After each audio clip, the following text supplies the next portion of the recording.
Hello, আসসালামু আলাইকুম। Happy Valentine's day to all. আজকে যে টপিকটা নিয়ে কথা বলতে চাচ্ছিলাম সেটা হচ্ছে হানিমুন সিস্টাইটিস। হানিমুন সিস্টাইটিস জিনিসটা কি?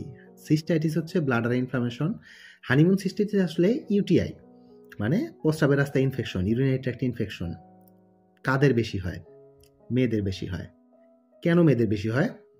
সোজা উত্তর হচ্ছে মেয়েদের যে ইউরেথ্রা লাইনিং, মানে প্রস্রাবের রাস্তায় যাওয়ার যে পথটুকু, এটা খুব ছোট, 4 থেকে 5 সেন্টিমিটার। সেক্ষেত্রে ছেলেদের প্রায় 18 থেকে 20 সেন্টিমিটার। তাই এই প্রস্রাবের রাস্তার ইনফেকশন ছেলেদের চেয়ে মেয়েদের বেশি হয় এবং মেয়েদের রিকারেন্ট হয়।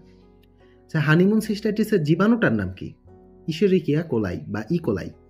এই ইকোলাইটা আমাদের খাদ্যনালীর নর্মাল ফ্লোরা, মানে খাদ্যনালীতে এটা নর্মালি থাকে। তো খাদ্যনালী থেকে যখন আমাদের পায়খানা পাস হয় বা স্টুল পাস করি আমরা, এইটার থেকে অনেক সময় রেট্রোগ্রেড ইনফেকশন, মানে হচ্ছে উপরের দিকে উঠে এসে এটা আমাদের প্রস্রাবের রাস্তায় চলে যায়। এই হানিমুন সিস্টাইটিসটা কাদের বেশি হয়? ইয়াং কাপল যাদের রিসেন্টলি বিয়ে হয়েছে অথবা অনেক দিন ধরে হাজব্যান্ডের সাথে মহিলা ছিল না, এদের, অথবা হচ্ছে যারা রিকারেন্ট সেক্সুয়াল পার্টনার চেঞ্জ করে, এদের এই ইনফেকশনটা বেশি হয়। কেন হয়? দেখা যায় যে এরা ইউজুয়ালি হাইজিনটা মেনটেন করে না, অর্থাৎ হচ্ছে যে শারীরিক সম্পর্কের পরে জায়গাটা পরিষ্কার করতেছে না ঠিক মতো, শারীরিক সম্পর্কের পরে একটু প্রস্রাব করে নিতে হয়, সেটা সে করতেছে না। তার জন্য দেখা যাচ্ছে তার ইনফেকশনের চান্সটা বেশি হয়ে থাকে। তো যদি ইনফেকশন হয় সেটা ধরবে কিভাবে? প্রথমত হচ্ছে এটা প্রচণ্ড ব্যথা থাকে।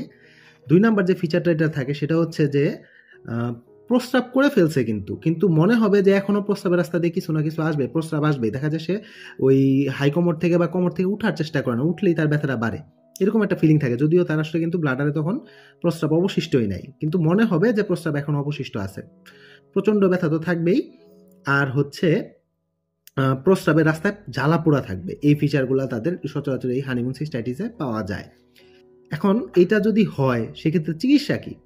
চিকিৎসা হচ্ছে অবশ্যই, যেহেতু এটা একটা ব্যাকটেরিয়াল ইনফেকশন বললাম, তো ব্যাকটেরিয়া এগেনস্টে আপনার অ্যান্টিবায়োটিক ইউজ করতে হবে।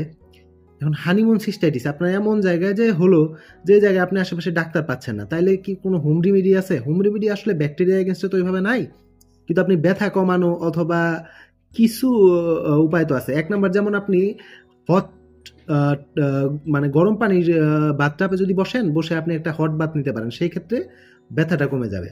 আরেকটা জিনিস হচ্ছে, এই ব্যাকটেরিয়াটা কলোনাইজেশন করে বা কলোনি গঠন করে অ্যালকালাইন সাবস্টেন্সে, মানে যেই জায়গায় পিএইচটা বেশি থাকে। তাই আপনি যদি লেবুর শরবত বা এমন জাতীয় খাবার খাচ্ছেন যেটাতে ভিটামিন সি কন্টেনিং উপাদান বেশি, অর্থাৎ অ্যাসিডিক, সেই ক্ষেত্রে ওই অ্যাসিডিক জুসগুলো যদি আপনি খান, তাহলে দেখা যাবে যে আপনার কলোনাইজেশনটা তুলনামূলক কম হবে। কারণ প্রস্রাব রাস্তায় যে ইউরিনটা যাবে, ইউরিনটা অ্যাসিডিক যাবে, অ্যাসিডিক ইউরিন গেলে এই ব্যাকটেরিয়াটা তুলনামূলক কম গ্রোথ করবে।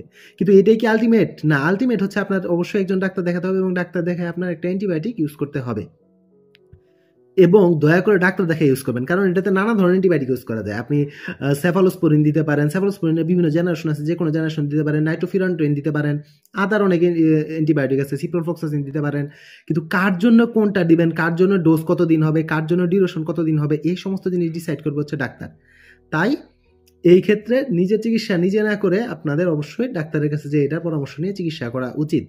হানিমুন সিস্টাইটিস নামটাতেই আমরা বুঝতে পারতেছি যে এটার সাথে সম্পর্ক হচ্ছে বিবাহ পরবর্তী ইয়াং কাপলদের আমরা সবচেয়ে বেশি পাই। আবার ধরেন বিবাহ হয়েছে অনেক আগে, কিন্তু হাজব্যান্ড অনেক দিন দূরে ছিল, হাজব্যান্ড আসার পরে দেখা যায় এই ইনফেকশনটা নিয়ে আসে। আর মাল্টিপল সেক্সুয়াল পার্টনার থাকলে সেই ক্ষেত্রে এটা হওয়ার সম্ভাবনা বেশি থাকে। হয়ে গেলে চিকিৎসা কিন্তু খুব সহজ, তবে এটা প্রচণ্ড পেইন দেয়, এটা আমাদের মনে রাখতে হবে। এবং বিয়ের পরে এটা আমরা খুব বেশিই পাই, আর্লি এজ, মানে আর্লি ম্যারেজের ক্ষেত্রে এটা বেশি পাই, এই জন্য এই টার্মটা ইউজ করা হয়। সবাইকে ধন্যবাদ, ভালো থাকবেন।